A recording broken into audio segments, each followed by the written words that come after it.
ఓం సాయిరామ్ సమర్థ సద్గురు సాయి మునాథ్ మహారాజ్కి జై. మన సాయి బిడ్డలందరికీ నమస్కారం ఫ్రెండ్స్. ఎలా ఉన్నారండి? ఏం చేస్తున్నారు? అందరూ బాగున్నారు కదా? మన సాయినాథం దయ వల్ల అందరూ కూడా ఆరోగ్యంగా ఉండాలి అని చెప్పి మనస్ఫూర్తిగా బాబాని కోరుకుంటూ, అత్యంత పవిత్రమైన మాసం శ్రావణ మాసం కొద్ది రోజుల్లోనే ప్రారంభం కాబోతుంది కదండి. ఈ శ్రావణ మాసం పూజలకైనా సరే, వ్రతాలకైనా, శుభకార్యాలకు చేసుకోవడానికి ప్రతి ఒక్కరం కూడా ఎంతగానో మనం ఎదురు చూస్తూ ఉంటాం. శ్రావణ మాసం అయితే కనుక 2025 సంవత్సరంలో శ్రావణ మాసం ఎప్పటి నుంచి ప్రారంభం అవుతుందంటే, ఎంతో పవిత్రమైన వరలక్ష్మి వ్రతం ఈసారి ఏ తేదీన వచ్చిందో, వరలక్ష్మి వ్రతాన్ని చేసుకోవడం కుదరకపోతే వరలక్ష్మి వ్రతాన్ని ఏ రోజున చేసుకోవచ్చో, శ్రావణ మాసంలో ఎన్ని శ్రావణ శుక్రవారాలు వచ్చాయి అనేది, చక్కగా మంగళవారాలు ఎన్ని వచ్చాయి అనేది ఈరోజు మంగళవారం రోజు చక్కగా తెలియజేసుకుందామండి. శ్రావణ మాసం వచ్చేలోపు మనం ఇంటిని ఎప్పుడు శుభ్రం చేసుకుందాము, శ్రావణ మాసంలో పాటించవలసిన విధానాలు ఏంటి, ఇలాంటివి ఎన్నో విషయాల గురించి మనం తెలుసుకుని, శ్రావణ మాస పూజలు ఎలాంటి పొరపాట్లని మనకు జరగకుండా అమ్మవారి ఆశీర్వాదాన్ని మనం సులభంగా పొందడానికి చక్కగా మనం పూనుకుందాము. ప్రతి ఒక్కరూ కూడా ఓం సాయిరామ్ అని కామెంట్ అయితే చేసి ఈ వీడియో చూడటం అయితే స్టార్ట్ చేయండి. ఈ ఆషాఢంలో ఎటువంటి శుభకార్యాలు జరగవు, కానీ శుభకార్యాలకు శ్రావణ మాసంలోనే మనం నిర్వహించుకుంటాం. కొద్ది రోజుల్లోనే శ్రావణ మాసం ప్రారంభం కాబోతుంది కదా ఫ్రెండ్స్.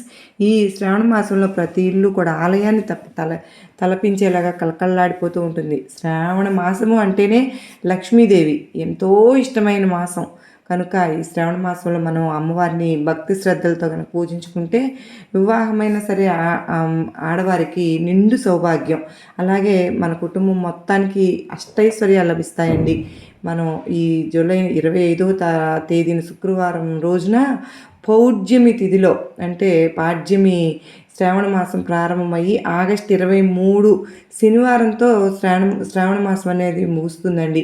ఈ సంవత్సరంలో వచ్చిన శ్రావణ మాసం శుక్రవారంతోనే ప్రారంభమైంది ఫ్రెండ్స్. అంటే జూలై 25 మొదటి శుక్రవారంతోనే శ్రావణ మాసం స్టార్ట్ అవుతుంది. ఈ శ్రావణ మాసం ఈ సంవత్సరంలో వచ్చిన మాసంలో అయితే కనుక మొత్తం అండి 5 శ్రావణ శుక్రవారాలు, అలాగే 4 శ్రావణ మంగళవారాలు మనకు కలిసి వచ్చాయన్నమాట. ప్రతి ఒక్కటి కూడా ప్రతి శ్రావణ శుక్రవారం రోజు కూడా తప్పనిసరిగా మనం లక్ష్మీదేవిని పూజించుకుందాము.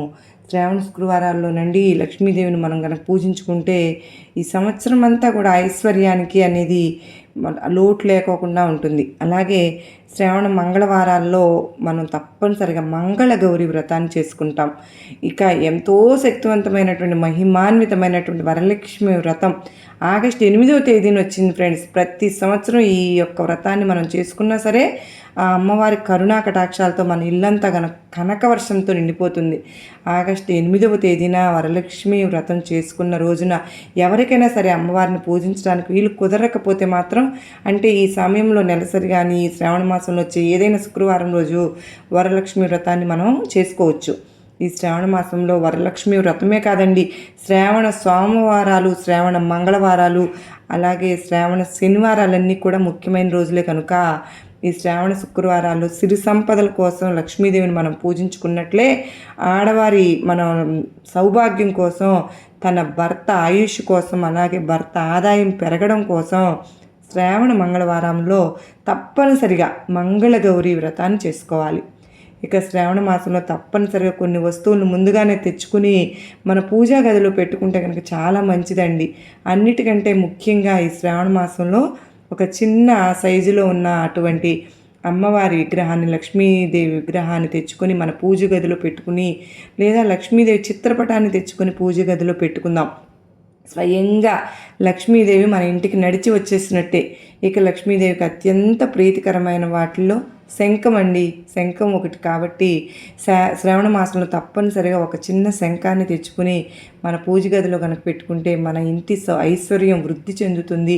అలాగే లక్ష్మీదేవికి ఇష్టమైన వాటిలో తామర గింజలు కూడా ఎంతో పాత్రను పోషిస్తాయి కనుక తామర గింజలను మాలను తెచ్చుకొని మన పూజ గదిలో ఉన్న లక్ష్మీదేవి పటానికి వేసుకుంటే కనుక, ముఖ్యంగా ఈ శ్రావణ మాసంలో వెండి కుందుల్లో దీపారాధన చేసుకుంటే ఎంతో మంచిది ఫ్రెండ్స్. కనుక మన స్తోమతను బట్టి వెండి కుందులను తెచ్చుకొని వెండి కుందుల్లో కనుక దీపారాధన చేయలేకపోయామా, ఈ శ్రావణ మాసంలో విశేషంగా మట్టి కుందుల్లో దీపారాధన చేసినా కూడా చాలా మంచిది. అలాగే శ్రావణ మాసంలో పూజలు చేసేవారు ఆవు నెయ్యితో దీపారాధన చేసుకుంటే కనుక చాలా మంచిది. ఈ శ్రావణ మాసంలో వచ్చే ప్రతి శనివారం వెంకటేశ్వర స్వామికి తప్పకుండా పూజించుకోవాలి. అలాగే ఈ పవిత్రమైన శ్రావణ మాసంలో వీలైనంత ఎక్కువగా తులసి మొక్కను పూజించుకుంటే కనుక శ్రావణ మాసంలో తులసి మొక్కను పూజించిన వారికి అఖండ కుబేర యోగం అనేది సిద్ధిస్తుంది. ఇక మన ఇండ్లల్లో తులసి చెట్లు లేకపోయినాయా, ఈ శ్రావణ మాసం వచ్చేలోపు ఒక తులసి మొక్కను తెచ్చుకుందాం. శ్రావణ శుక్రవారాల్లో తులసిని పూజించిన వారికి కోటి జన్మల పుణ్య ఫలితం అనేది లభిస్తుంది. ప్రతి శ్రావణ శుక్రవారం రోజు కూడా తులసి మొక్కకు పసుపు కుంకుమలు పెట్టుకుని తులసి కోటలో ఒక నెయ్యి దీపం వెలిగించుకుంటే తులసి చుట్టూ కూడా 5 ప్రదక్షిణలు చేసుకుంటే మన ఇంట్లో లక్ష్మీదేవి తాండవిస్తుంది ఫ్రెండ్స్. ఈ శ్రావణ మాసంలో కనుక వచ్చే ప్రతి సోమవారం శివునికి ఎంతో ప్రీతికరమైనది కనుక ఈ శ్రావణ సోమవారంలో తప్పనిసరిగా ఏదైనా సరే శివాలయానికి వెళ్ళి శివునికి అభిషేకం చేయించుకుంటే కనుక విశేషమైన పుణ్య ఫలితం అనేది మనకు లభిస్తుంది. ఇక శ్రావణ మాసం వచ్చేలోపు ఇల్లంతా కనుక మనం శుభ్రం చేసుకుని, మంగళ శుక్రవారాల్లో మాత్రం ఇంటిని శుభ్రం చేయవద్దండి. ఇంట్లో ఉన్న పాత వస్తువులను తీసేసి ఇల్లంతా శుభ్రం చేసుకుంటే కనుక ఆగస్టు 8వ తేదీన వరలక్ష్మి వ్రతం రోజు అమ్మవారిని సంతోషపెట్టే విధంగా చాలా సులభంగా ఎలా పూజ చేసుకోవాలనుకుంటే ఈ వరలక్ష్మి వ్రతాన్ని చేసుకునేటప్పుడు ఒక చెక్క పీటను తెచ్చుకుందాం.